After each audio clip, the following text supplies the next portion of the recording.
war. War never changes. Or at least that's what I heard from that game with the blonde eerily smiling dude. But in some miraculous cases, it actually does. Glimmers of hope and humanity shine through the darkened times when they are needed the most. One such miracle happened after an Allied bombing of Bremen, a city in North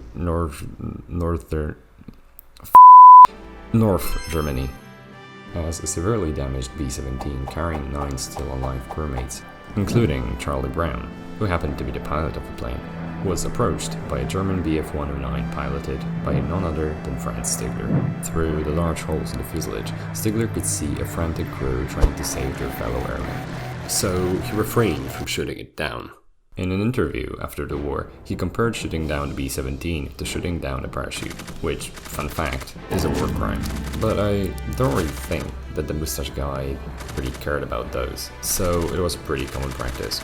Now, back to the main point, Stigler escorted the damaged bomber past the German-occupied territory, defending it from being shot down by German anti-air guns. Once they were finally over the water, Stigler saluted Brown and broke formation to return to base. The men later met in 1990, and since that day they remained close friends, until they both sadly passed away in 2008, several months apart from each other.